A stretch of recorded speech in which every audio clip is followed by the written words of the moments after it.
Europe में राष्ट्रवाद पहला चैप्टर हम लोग का हिस्ट्री चल रहा है, उसमें से अभी अगला टॉपिक जो हम लोग पढ़ने वाले हैं जुलाई 1830 की क्रांति। 1830 की क्रांति लिखा हुआ है, इसको जुलाई 1830 की क्रांति भी कहते हैं। तो जुलाई 1830 की क्रांति के बारे में जानेंगे। आपका एग्जाम की दृष्टि से MBBI एक इसका कारण और प्रभाव दोनों बोलता है। तो हम लोग पहले समझते हैं 1830 की क्रांति। फ्रांस का शासक लुई 18वां बनता है। जब नेपोलियन का शासन समाप्त होता है तब जो है फ्रांस का जो शासक बन जाता है वो लुई 18वां बनता है। तो लुई 18वां जो था एक उदारवादी शासक था। लुई 18वां एक उदारवादी शासक था। ध्यान से सुनिए, लुई 18वां कैसा शासक था? एक उदारवादी शासक था। यह क्या करता है कि प्रतिक्रियावादी और सुधारवादी, उदारवादी था इसलिए क्या करता है?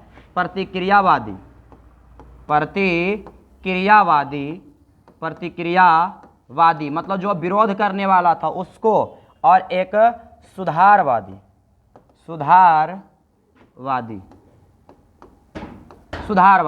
तो दोनों क्या करता है? फ्रांस में हुआ था, ये ध्यान में रखना है नहीं कि तो फ्रांस में हुआ था 1830 की क्रांति। तो फ्रांस का जो शासक है लुई 18वां बनता है, और जब लुई 18वां बनता है नेपोलियन के बाद तो यह एक उदारवादी शासक था। और यह उदारवादी था, ये क्या करता है कि विरोधियों को खुश रखने के लिए और जो है ये क्या करता है? सुधारवादियों दोनों को मिला के रखता है। तो ये प्रतिक्रियावादी और सुधारवादी दोनों के मिला के रखता हुआ, दोनों को क्या करके रखता है? मिला करके रखता है। मतलब ना इसका जो है कुछ गलत होने देता है ना इसको, दोनों को मिला के, दोनों को जो है लुई 18वां क्या करता है? मिलाकर रखता है। बहुत समझदार आदमी था और समझदार था भी। की करता है 2 जून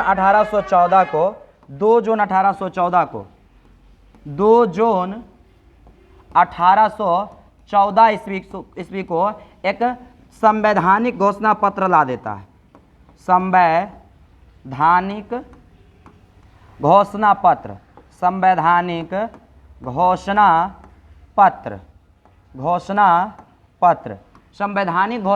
ला देता है। कौन? लुई 18वां। और जब लुई 18वां जो है संवैधानिक घोषणा पत्र लाता है तो उसके संविधान, राजा तो रहेगा लुई 18वां, लेकिन जब संवैधानिक घोषणा पत्र लाता है मतलब नियम कानून बना देता है, और उस नियम कानून के तहत जो है फिर देश क्या होने लगता है? चलने लगता है। सभी लोग क्या थे? विरोधी भी कोई दिक्कत नहीं था और उसके बाद सुधारवादी को भी कोई दिक्कत नहीं था। मतलब दोनों को मिला के रखा, उसका भी बात को लिखा और उसका भी बात को लिखा। ऐसा नियम बनाया कि किसी प्रकार का कोई मतभेद नहीं हो। अब क्या हुआ? लुई 18वां के जो है संविधान जो बना उससे देश चलने लगा। लेकिन समस्या क्या होता है? लुई 18वां का शासन समाप्त हो के आ जाता है शासन चार्ल्स 10 का आता है शासन। ध्यान से सुनिएगा, शासन आ जाता है किसका? तो चार्ल्स 10 का। चार्ल्स 10 भी कहते हैं इसको। और चार्ल्स 10 जो था, चार्ल्स 10 एक घोर प्रतिक्रियावादी शासक। चार्ल्स 10 जो था एक घोर प्रतिक्रियावादी। चार्ल्स 10 जो था एक कैसा व्यक्ति था? घोर प्रतिक्रियावादी शासक था। घोर प्रतिक्रियावादी शासक, ध्यान से सुनिएगा, एक घोर प्रतिक्रियावादी शासक था। और यह जो है अपना प्रधानमंत्री नियुक्त कर लेता है पॉलीगनेक को। अपना प्रधानमंत्री पॉलीगनेक को नियुक्त करता है, पॉलीगनेक को। और पॉलीगनेक जो था यलबलाहा थूथूर, ये मतलब समझो कि ये जो है एक पक्ष के सपोर्ट करने वाला। ये क्या करता है? पॉलीगनेक शक्तिशाली वर्ग के लोगों को जैसी प्रधानमंत्री जो है बनाता है, जैसे चार्ल्स 10 जो है अपना प्रधानमंत्री पॉलीगनेक को बनाता है, अब पॉलीगनेक जैसे प्रधानमंत्री बनता है ये क्या करता है? शक्तिशाली वर्ग के लोगों को, मतलब जो बरियार था, शक्तिशाली वर्ग के लोगों को क्या करता है? ये विशेष अधिकार दे देता है। शक्तिशाली वर्ग के लोगों को विशेष अधिकार दे देता। ध्यान से सुनिएगा, विशेष अधिकार दे देता। और जब विशेष अधिकार दे देता है, आप बताइए, मान लीजिए ये बेचारा कमजोर वर्ग है इधर वाला इस तरह से, और इधर जो है शक्तिशाली वर्ग है। अब मान लीजिए कमजोर वर्ग ये सब था, और ये शक्तिशाली वर्ग। अब पॉलीगनेक क्या करता है कि जो शक्तिशाली वर्ग के लोग थे, मान लो कि शक्तिशाली वर्ग है, शक्तिशाली वर्ग के लोगों को बहुत ज़्यादा अधिकार देता है, सुख सुविधा दे देता है, इस सब के कोई टैक्स देना नहीं था, किसी प्रकार का कोई दबाव इस पर नहीं था, लेकिन इन सभी को कोई अधिकार नहीं और इन सभी का शोषण भी करता था, इस पर अत्याचार भी करता था। अब बताइए इन लोगों में गुस्सा होगा कि नहीं? एगो के मिल रहा है और एगो के नहीं दे रहा है, एगो के अधिकार दे रहा है, स्वतंत्रता दे रहा है, आज़ादी दे रहा है, किसी प्रकार का कोई दबाव नहीं है, लेकिन दूसरा वही जो गरीब जनता, आम जनता, उस पर अत्याचार कर रहा है। और जब अत्याचार कर रहा है तो क्या होगा? आम जनता जो है क्रोधित होता है। आम जनता क्या होता है? क्रोधित होता है। क्रोधित होता है और क्रोधित होने के बाद जो है क्या करता है? अंततः गुस्सा जब आएगा तो गुस्सा आएगा तो किसी को कुछ बुझेगा। अंततः जो है क्रोधित होने के बाद 28 जून 1830 ईस्वी को 28 जून 1830 ईस्वी को जो आम जनता था, जिसको कोई अधिकार नहीं दिया जा रहा था और इसका शोषण भी किया जा रहा था, इस पर अत्याचार भी किया जा रहा था, तो ये जनता जो है क्या करने लगता है कि क्रोधित हो जाता है। और क्रोधित होने के बाद 28 जून 1830 ईस्वी को चार्ल्स 10 के विरुद्ध क्रोधित होने के बाद जो है आपका आम जनता जो होता है क्रोधित हो जाता है। आम जनता क्या हो जाता है? क्रोधित हो जाता है। और क्रोधित होने के बाद जो है 28 जून 1830 ईस्वी को क्या करने लगता है? आम जनता जो है चार्ल्स 10 के विरुद्ध, गुस्सा तो बरबे करेगा नहीं, बता एगो के अधिकार दे रहा है, दूसरा को अधिकार नहीं दे रहा है, तो जिसके कारण जो है क्या होता है? गुस्सा आ जाता है। गुस्सा जब आता है तो सब मिल करके क्या करना शुरू कर देता है? आंदोलन करना शुरू कर देता है चार्ल्स 10 के विरुद्ध। अब चार्ल्स 10 जो है हार मानता है। अब बहुत सब मिलकर जब विरोध करेगा तो हार तो मानना ही पड़ेगा, और फिर ये हार मान करके क्या करता है? ये चार्ल्स 10 जो था, चार्ल्स 10 हार मान करके क्या कर जाता है? इंग्लैंड पलायन कर जाता है। क्या पलायन कर जाता है बुआ? कहाँ? तो इंग्लैंड पलायन कर जाता है। इसी को जो है जुलाई 1830 की क्रांति कहा जाता है। जुलाई क्यों? क्योंकि आंदोलन शुरू हुआ था 28 जून को। 28 जून को आई, जो जून में शुरू हुआ और जुलाई में जाकर जो है जुलाई तक चला, अच्छा लंबा समय तक, तो इसीलिए इसको जुलाई 1830 की क्रांति भी कहते हैं। फिर से आ जाइए, एक बार देख लीजिए जरा, देखिए कहता है जुलाई 1830 की क्रांति। ध्यान से सुनिए, जब फ्रांस का शासक लुई 18वां बनता है, फ्रांस का शासक लुई 18वां बनता है, और 18वां जो था एक उदारवादी शासक था। लुई 18वां एक उदारवादी मतलब अच्छा था, कोई दिक्कत नहीं था, इसलिए यह क्या करता है? प्रतिक्रियावादी और सुधारवादी दोनों करके ये क्या करके रखता है? मिलाकर रखता है। और जब मिला करके रखता है तो एक 2 जून 1814 ईस्वी को 2 जून 1814 ईस्वी को एक संवैधानिक घोषणा पत्र जारी कर देता है, जिससे जो है देश की शासन प्रक्रिया चलने लगता है। अब देश चलने लगता है, और जब देश चलने लगता है लेकिन फिर इसका शासन क्या हो जाता है? समाप्त। ये जो लुई 18वां था इसका शासन समाप्त। फिर फ्रांस का शासक बन जाता है चार्ल्स 10। और जब चार्ल्स 10 जो है जब राजा बनता है, ये एक घोर प्रतिक्रियावादी मतलब एकदम अत्याचारी शासक, निरंकुश शासक। अब यह एक घोर प्रतिक्रियावादी शासक था, और यह क्या करता है? अपना प्रधानमंत्री पॉलीगनेक को नियुक्त कर लेता है, और पॉलीगनेक भी एक निरंकुश व्यक्ति, प्रतिक्रियावादी व्यक्ति था।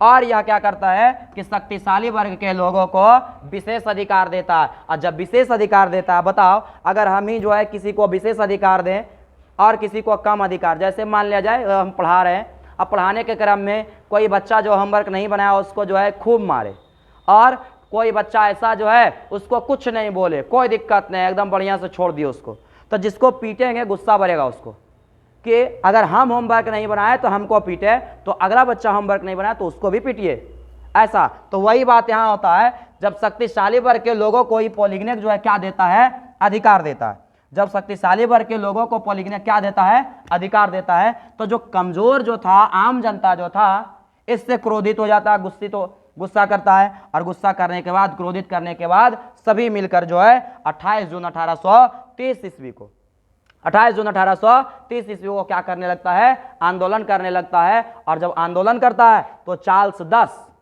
चार्ल्स 10 जो है हार मान करके क्या करता है, चार्ल्स 10 जो है हार मान करके क्या हो जाता है, इंग्लैंड पलायन कर जाता है। इसे ही जुलाई 1830 की क्रांति कहा जाता है। अब इसको लिखना कैसे है तो आप एक बार देखिए, हम लिखते हैं, साथ साथ में आप लोग भी लिख सकते हैं, ध्यान से सुनिए।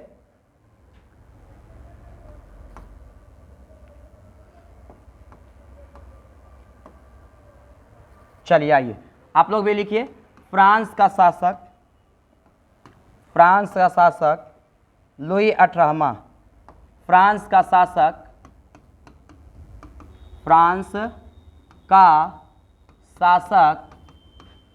लुई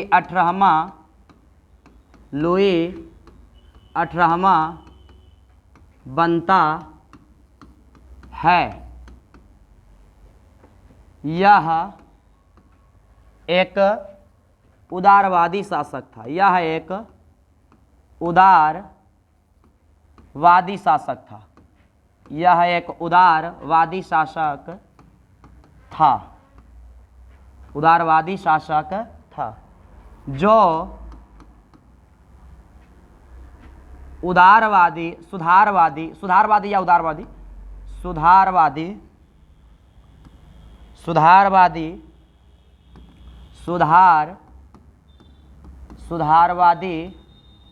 और प्रतिक्रियावादी,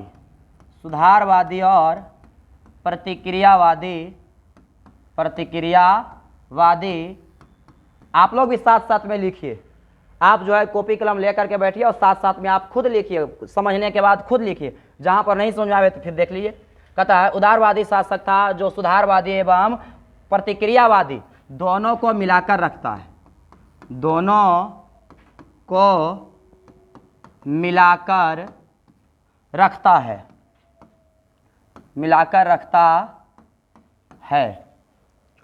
और क्या करता है, 2 जून 1814 ईस्वी को एक संवैधानिक घोषणा पत्र, एक संवैधानिक घोषणा पत्र, नियम कानून बना देता है, एक संवैधानिक घोषणा पत्र जारी करता है,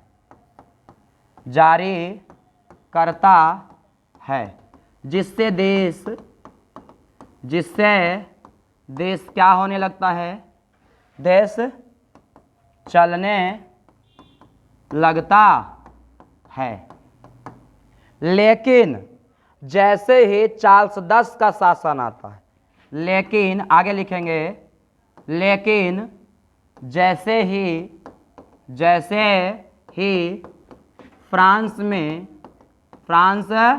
में किसका शासन आता है बुआ, तो चार्ल्स 10 का, चार्ल्स 10 जिसको कहते हैं, चार्ल्स 10 का शासन आता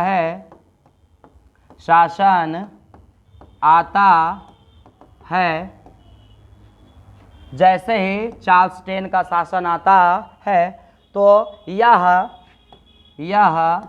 एक घोर प्रतिक्रियावादी शासक था। कैसा शासक, घोर प्रतिक्रियावादी, मतलब जनता के प्रति कुछ नहीं सोचना था, घोर निरंकुश भी कह सकते हैं, घोर प्रतिक्रियावादी शासक था। और यह अपना प्रधानमंत्री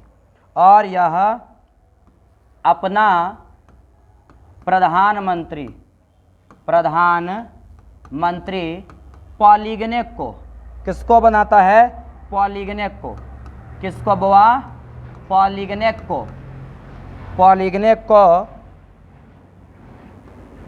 नियुक्त कर लेता है, नियुक्त करता है। और पॉलीगनेक भी क्या था, एक घोर प्रतिक्रियावादी व्यक्ति था। पॉलीगनेक को नियुक्त करता है। उसके बाद पॉलीगनेक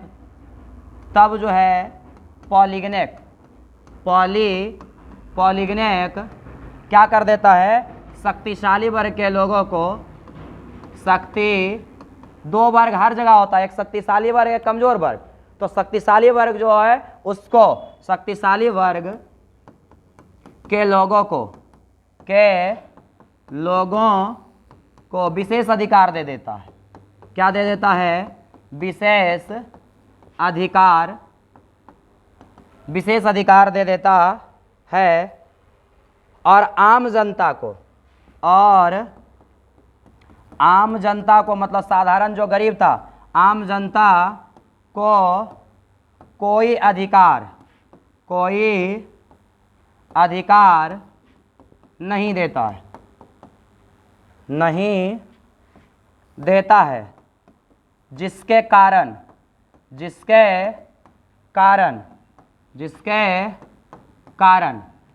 कारण जो है आम जनता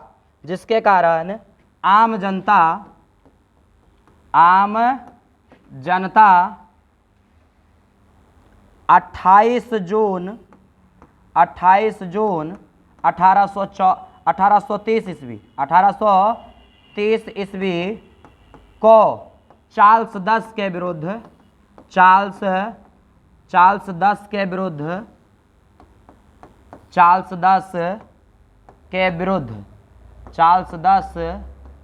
के विरुद्ध आंदोलन करने लगता है।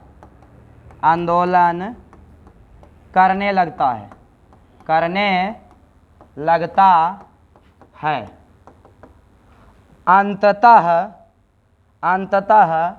चार्ल्स दस हार मानकर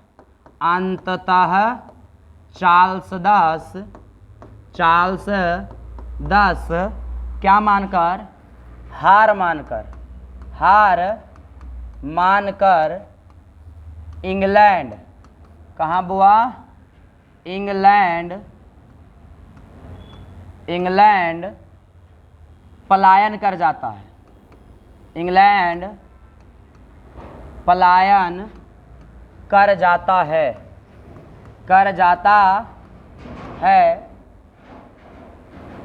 और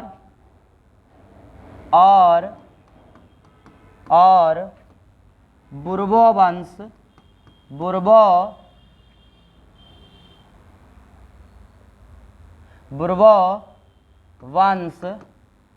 वंश का शासन समाप्त हो जाता है।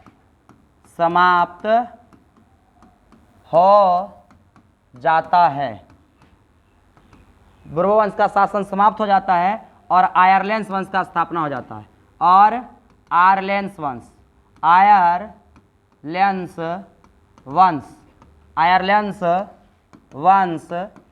का स्थापना हो जाता है। आयरलैंड वंश का स्थापना हो जाता है। आयरलैंड वंश का क्या हो जाता है? स्थापना। और जिसका शासक लुई फिलिप बनता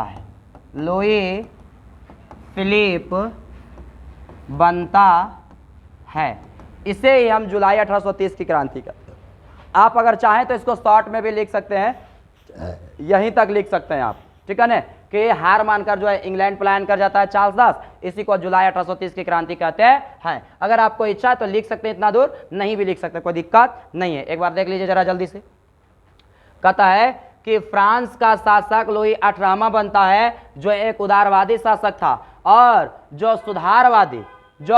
सुधारवादी और प्रतिक्रियावादी दोनों को मिला करके रखता है। और 2 जून 1814 को एक संवैधानिक घोषणा पत्र जारी करता है, जिससे देश चलने लगता है। लेकिन जैसे ही फ्रांस में चार्ल्स दस का शासन आता है, यह एक घोर प्रतिक्रियावादी शासक था और अपना प्रधानमंत्री पॉलिग्नेक को नियुक्त कर लेता है। और तब पॉलिग्नेक जो है शक्तिशाली वर्ग के लोगों को, जब प्रधानमंत्री बनता है तब उसके बाद पॉलिग्नेक शक्तिशाली वर्ग के लोगों को विशेष अधिकार दे देता है। विशेष अधिकार क्या करता है? विशेष अधिकार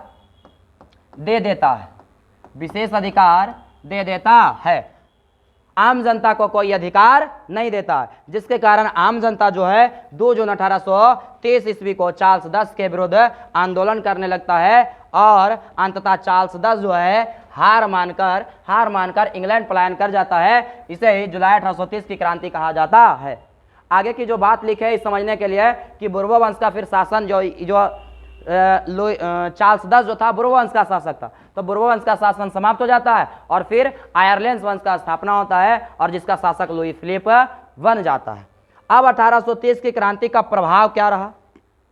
तो सबसे पहला 1830 की क्रांति का प्रभाव, 1830 की क्रांति का प्रभाव, क्रांति का प्रभाव, 1830 की क्रांति का प्रभाव, 1830 की क्रांति का प्रभाव, ध्यान से सुनिए।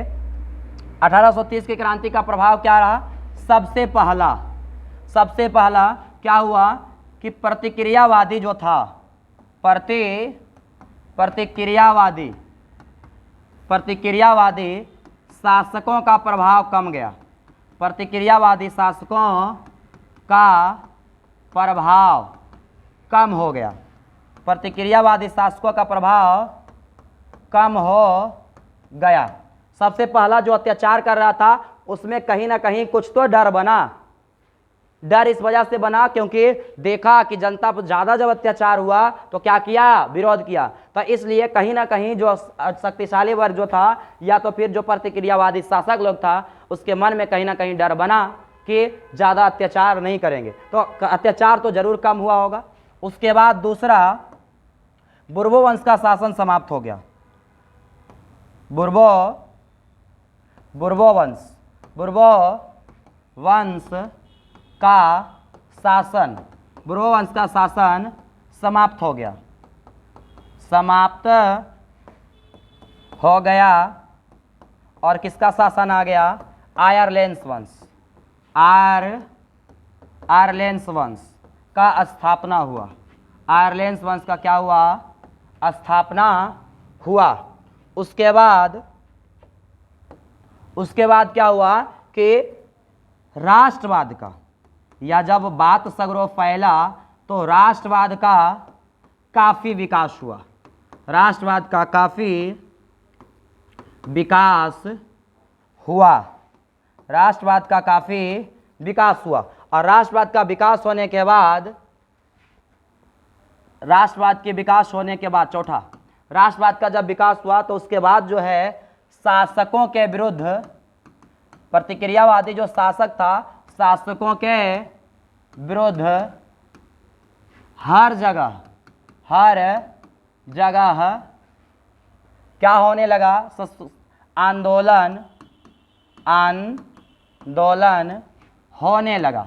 आंदोलन होने लगा। इस प्रकार से जो है 1830 की क्रांति का क्या रहा प्रभाव? सबसे पहला जो प्रभाव हुआ, ध्यान से देखिए, सबसे पहला जो था प्रतिक्रियावादी जो शासक था उसका प्रभाव पहले कम हो गया। दूसरा जो प्रभाव हुआ, बुर्बो वंश का शासन समाप्त हुआ और आयरलैंड वंश का स्थापना हुआ। तीसरा जो प्रभाव पड़ा, राष्ट्रवाद का काफ़ी विकास।